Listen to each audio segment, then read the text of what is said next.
Time for chapter 43. 43? Yes, 43. I hope, for once, that we do not pick up where we left off, because I do not want to read that. So here we go. Chapter 43. Okay, good. We're not starting off where we left off. Well, kind of we are. We are, but we're not starting where we left Mitch. Thank God. Alright. I don't have really much to say about that last chapter, other than I hope that if he continues to go for Greta, it ends happy. Also, I'm wondering if he is a what you call it? Antisocial personality disorder. Is that what it is? Is he an APD? ASPD or whatever it's called? Because he doesn't feel emotions the way normal people do, it seems. My camera, oh my god. I got the worst camera ever. Okay, I cannot touch my desk. Got it. I'm gonna move away. Alright. Good god. My desk, like, this cord for this camera is really bad. I got a cheap $20 camera. Goodness gracious, what was I saying? Oh yes. Mitch, like most people, if they had killed someone, regardless of whether they feel like they deserve to die or not, they would have regret for killing them at some point. Mitch doesn't. So I qualify that as abnormal emotional behavior. That's not the right word. Whatever. I see that as abnormal emotions. Anyway, chapter 43. Beirut, Lebanon. They were to meet 2 hours after sunrise. Syed asked Mognia why 2 hours, and he told him it was because the cowardly Americans attacked only with the cover of darkness and the Jewish dogs with the rising sun at their backs. Syed had seen the Jews attack at all hours of the day. Stupid cameraman. But he wasn't going to argue with Mognia, and at least not considering his current mood. Okay, be right back. Okay, seriously, my camera. So, I would buy a new one if what happened the other day didn't happen. But since I literally have no money until the dispute goes through, I don't get a new camera. Why do I have such dark circles around my eyes? I get enough sleep. Look at my eyes. Look at this. All around. What is this? Malnourishment? I don't know. Anyway. I'm sorry. I keep hitting my microphone because I'm in a different position.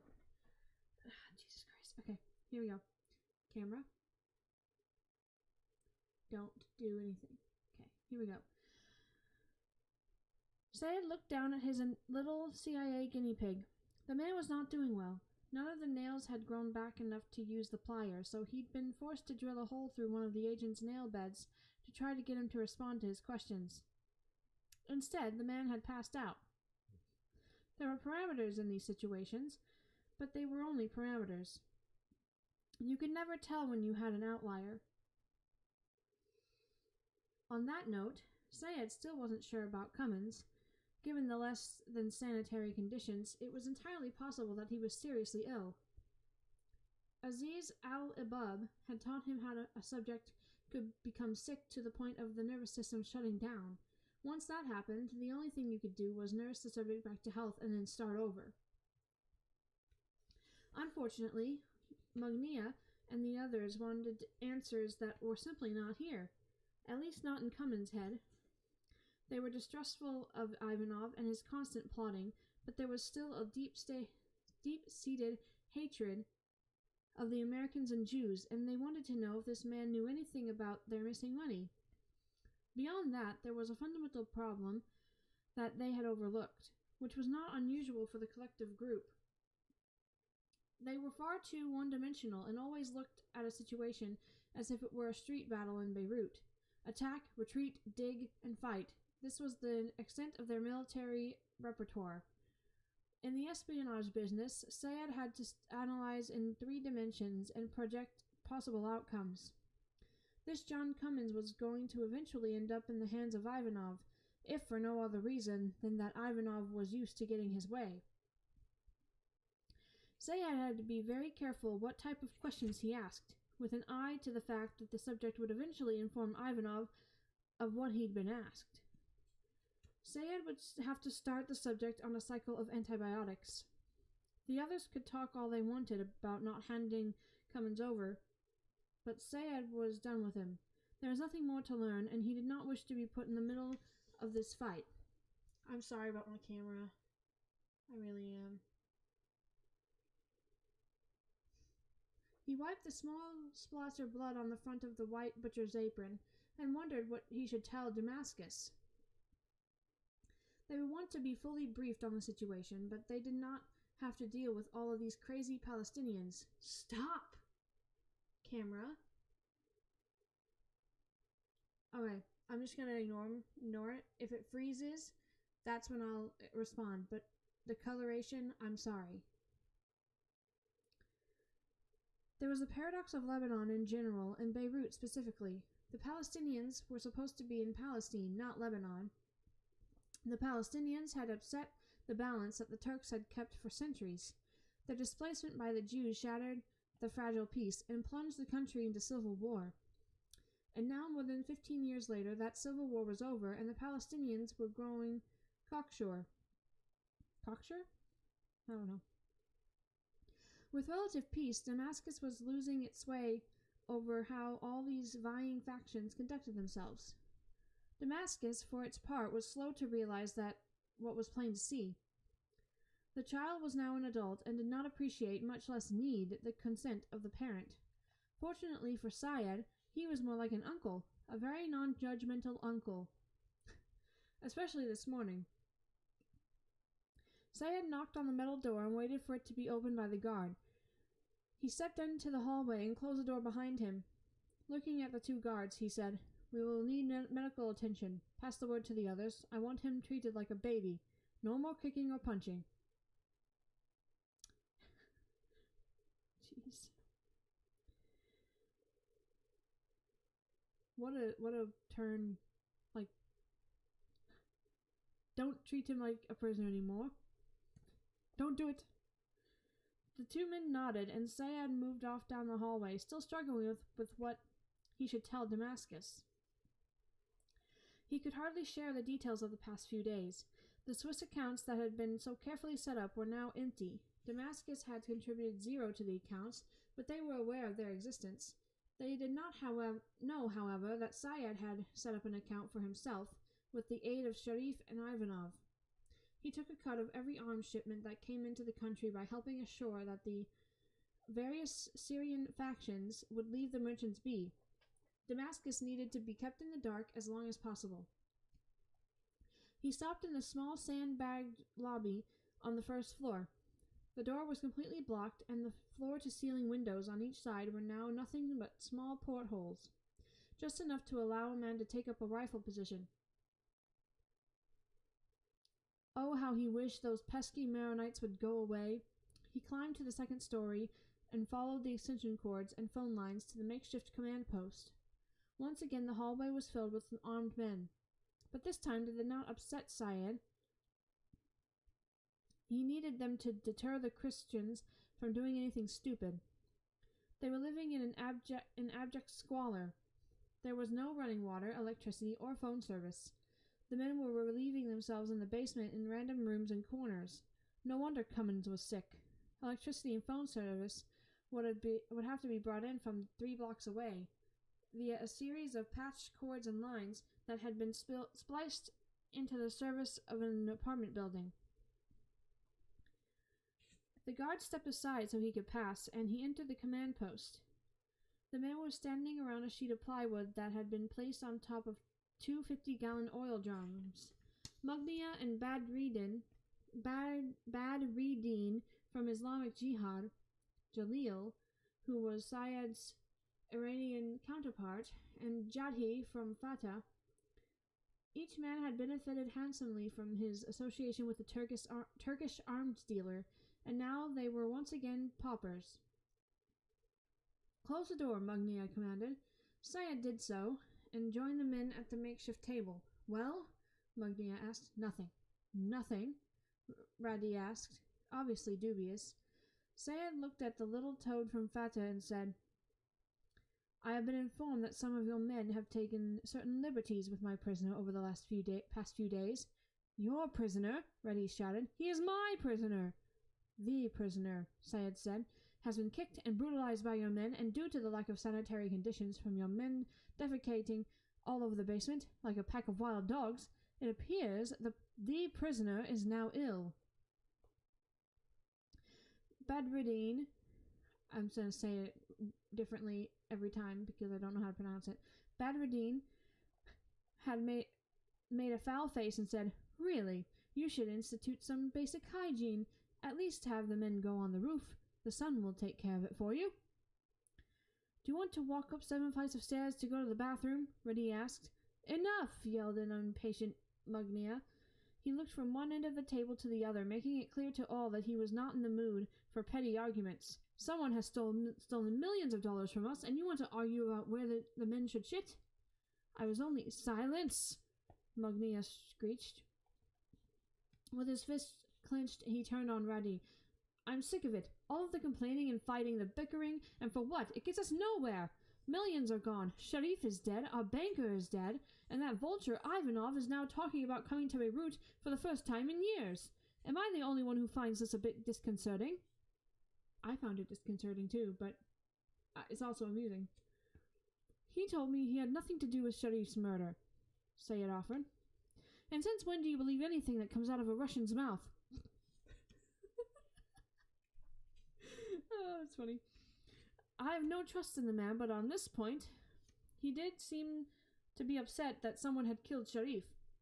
Maybe someone else did kill Sharif, and that was when Ivanov decided that with our Turkish friends gone, it was the perfect time to take all the money."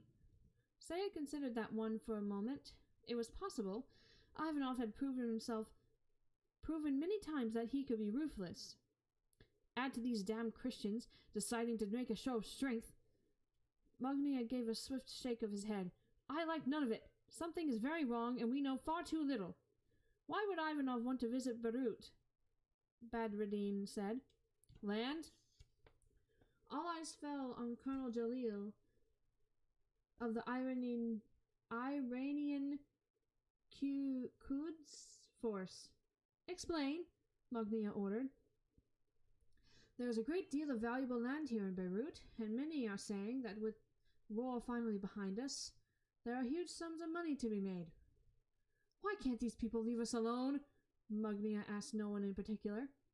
"What about the Americans?" Reddy asked. "We have one of their agents in this very building." Who was sent here to negotiate the release of the businessman you kidnapped?" Sayed's tone suggested that he thought of the idea. "That is the story he has given you." Syed turned his head to look at Reddy. "You doubt my ability to get the truth out of people?" "None of us are perfect. So you think the American is holding back on us? That his coming here is all part of a master plan by the Americans to take over Beirut?" "I did not say that." "You did, in so many words." Looking back towards the leaders of Islamic Jihad, he said, "We do not have enough information to know what is actually happening. It could be anyone at this point. But based on what we do know, we have to assume that Ivanov is the front runner." Syed's gonna go after, Syed thinks it's Ivanov.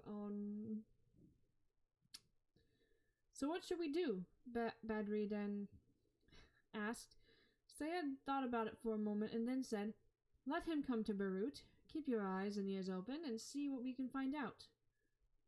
Camera, I swear to God. Mugnia was scratching his beard, thinking about what had been said. "Beirut is our fortress. Spread the word to our people at the docks and the airport. I want to know of anything that looks suspicious. Americans, Russians, Jews, I don't care. And we should alert our allies, the Iranian said.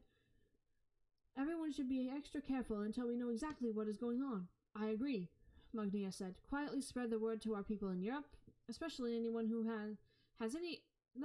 especially anyone who has a connection to Sharif. Let them know of our concerns, that someone might be targeting us. It was the right decision, but Syed needed to add something. No mention of the money, though. At least not yet. One by one, they all nodded as he knew they would. To a man, they were too proud to admit that they had been duped out of such a large sum of money. Yeah, well, you know how it goes. All right, so not much to say there. I like outside, like they're all like scrambling to try to figure out who took the money, and they mentioned the Americans, but they're not even close. Like they think that Ivanov is more of a suspect. But that's all I have to say about that one. So chapter 44. Back to Zurich. Zurich, Switzerland. The Gulfstream 450 landed at Zurich International Airport and proceeded to the fueling pad rather than customs. The flight plan stated that the plane was stopping for fuel before continuing to Kuwait. Kuwait? I don't know. These foreign names. The truck was waiting, and while one of the men began to unwind the hose, a second man in blue overalls approached the plane's fuselage. Fuselage? What are these words, man? Opened his hand and slapped the side of the plane 3 times. A second later, the hatch opened and the stairs lowered. The man bounded up the steps and hit the button to pull the stairs back up and close the hatch. He checked to make sure the cockpit door was closed and proceeded into the cabin. Hurley took off the baseball cap and sat in one of the 2 open chairs across from Irene Kennedy. Hi, Kennedy. It's been a long time. They were separated by a table. Good morning. Hurley tapped the thick file that was sitting in front of the young counterterrorism analyst. I assume that's for me? Kennedy pulled the file closer to herself and said, Before we get to this, there are a few things we need to discuss.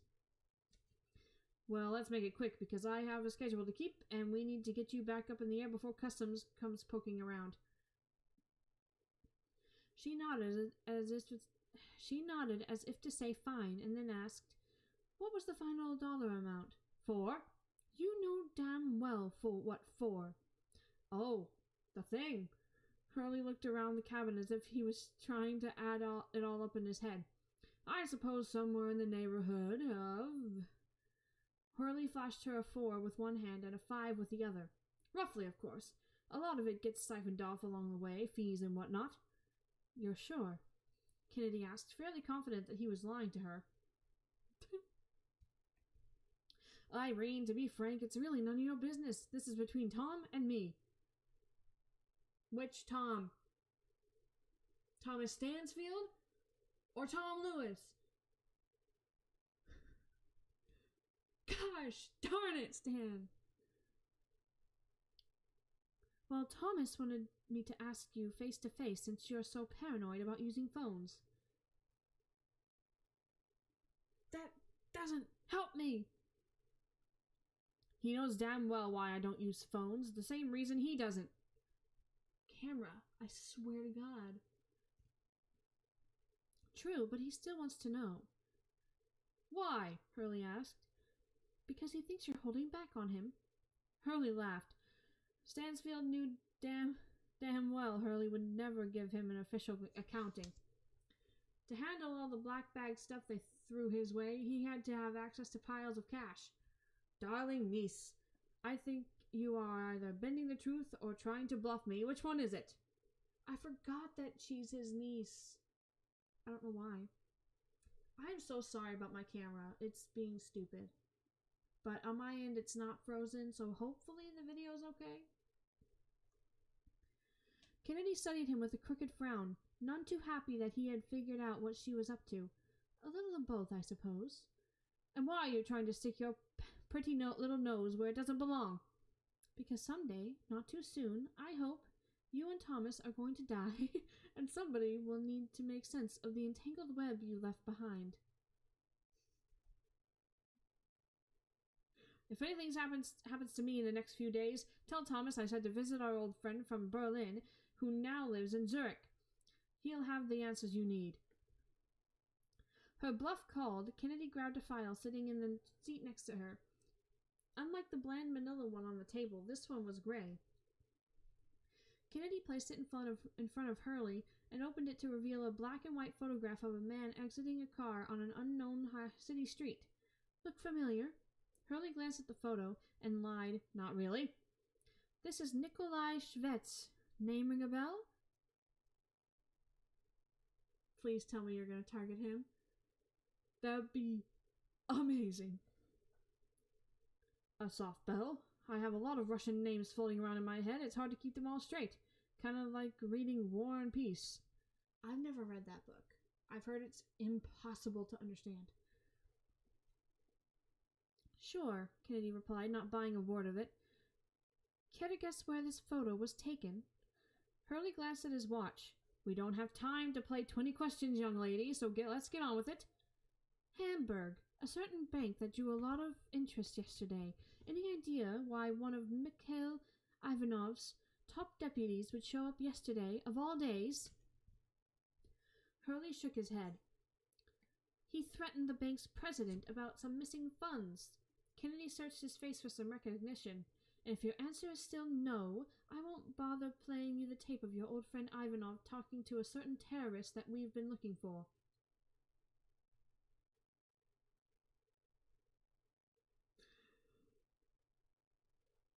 Hurley frowned. He didn't like being forced to answer this kind of question by someone so junior. Thomas told me, Kennedy said, that you will be reluctant to talk about this, but nonetheless I have been ordered to get an answer from you. What kind of answer? How many people did you piss off yesterday, other than the ones we know about? It was a thick file, Hurley shrugged. Some accounts had names attached to them. Others were just numbers. So your earlier estimate might be a little light? Get to your point. It looks like you've pissed off some people in Moscow, and you know how they can be when they're upset. They don't play nice. If they get so much as an inkling that we were behind any of this... She shook her head. We'll be in serious trouble. So you want me to confirm what you don't want to hear? I just want to know the facts so I can go back and brief Thomas. He needs to tell our embassy people if they are in danger of reprisals and anyone else who might get stuck in Ivanov's crosshairs. Hurley swore under his breath and finally said, Yes, I took some of the bastard's money. And with any luck, it'll be the beginning of the end of him. Kennedy took the news without commitment and placed a small tape player between them. Now, you'll be very interested to hear this brief conversation. Kennedy pressed play and the slurred voice of Mikhail Ivanov could be heard asking, My package, is it ready? You haven't decided to negotiate with the Persians, have you? I'm standing by our deal.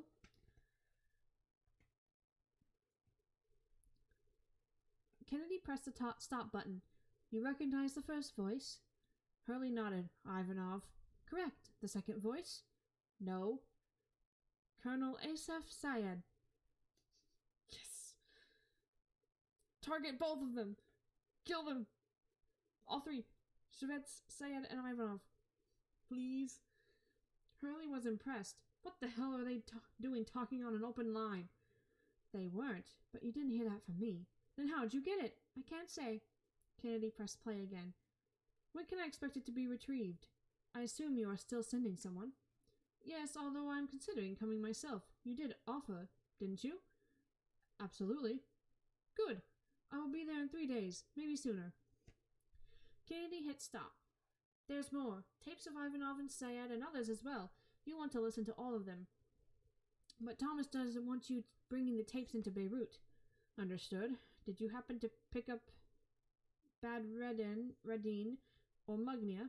Unfortunately, no, but we have a few others that I think will please you. Kennedy retrieved another folder from her briefcase and laid it before Hurley. Tariq al-Ishmael. Who's that? Music to my freaking ears. Please tell me you ID'd the prick. Hiding right under our noses a few kilometers down the road. Where? He's been working at the UN office in Geneva, attached to the Office for the Coordination of Humanitarian Affairs, if you can believe it. He lost a few pounds, cut his hair and beard, and ditched his contacts for eyeglasses.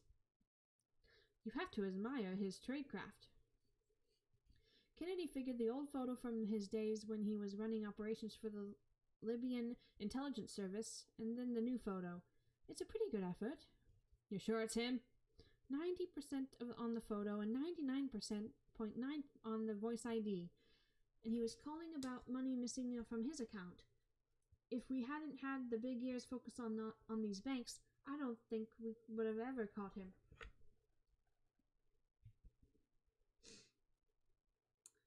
Hurley thought of their conversation last night and frowned. So you want to send a rap after him? Not just me. Ishmael is near the top of Thomas's list. I don't know, Irene, Hurley said with obvious reluctance. Ishmael could bite back. He's not some fat arms dealer. He's a real killer. In a perfect world, Thomas would send all three of you after him, but we don't have that luxury right now. Why? Let's put Beirut off for a few days.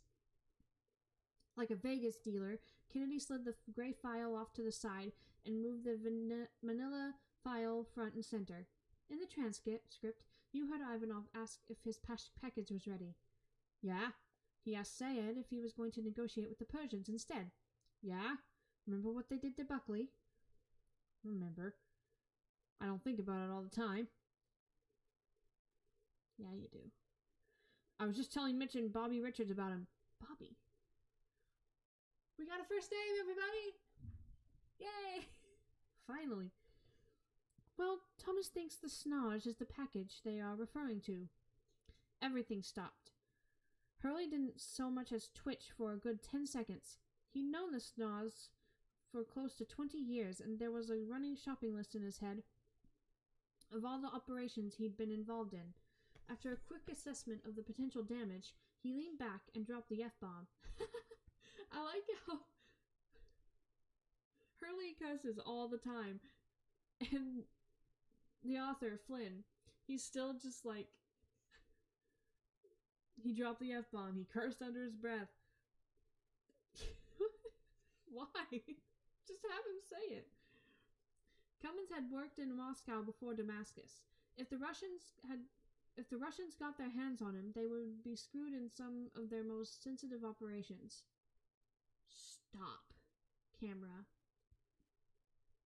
He shook his head to get over the shock and said, "We can't let that happen." Thomas agrees. He has a source that says Snoz is still alive. Emaciated and battered, but still alive. Shit.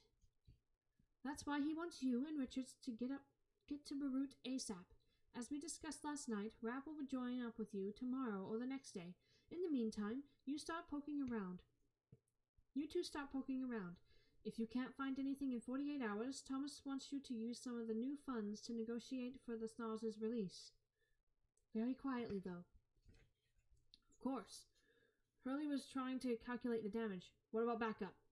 He's agreed to send a SOG team, but doesn't want to put them in country until you have something solid. Understood. SOG stood for Special Operations Group. Thank you for telling me. There was a good chance Hurley would know the men. Air cover? If you need it, he'll get it. Last resort, though. Before Hurley could comment, there was a banging on the side of the plane, and he realized it was time to go. Kennedy passed him 2 files. Those are for you. This one, she said as she handed him the third, is for Mitch. Make sure he knows to destroy it before he makes contact with Ishmael. Will do, Hurley stood. Anything else? Kennedy joined him in the aisle, and she didn't want him to go, but he was a good soldier, so there was no stopping him. So much of their shared sorrow revolved around that once beautiful city on the eastern shore of the Mediterranean. really interested in their backstory. Hurley could see that she was concerned, and he knew why. He gave her a hug and said, "Don't worry, everything will be fine." "Yeah," she said, not really believing it herself and holding back the tears. "Beirut's still a nasty place." She stayed strong for him. There was no turning back now, that he knew. The only thing to do was support him. She kissed him on the cheek and said, "Be careful." Wait, there was no turning back now that he knew. Ah, okay, got it. Sorry, took me a minute. But this is a really long video, and my camera, I want to crush it. Good God. Alright, camera, I'll give you a break. So I think I know where this is heading. Hurley and Richards are going to try to do what Kennedy said. They're going to go in there. They might end up talking to somebody. They might end up killing one of them. One of them being Bad, Redan, Ivanov, Syed, or Shvets. But I think this is the thing that's gonna get them captured. Or at least they're not gonna leave Beirut without being captured.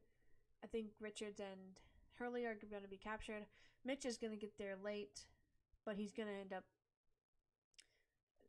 The Prelude said he saw them get captured, so maybe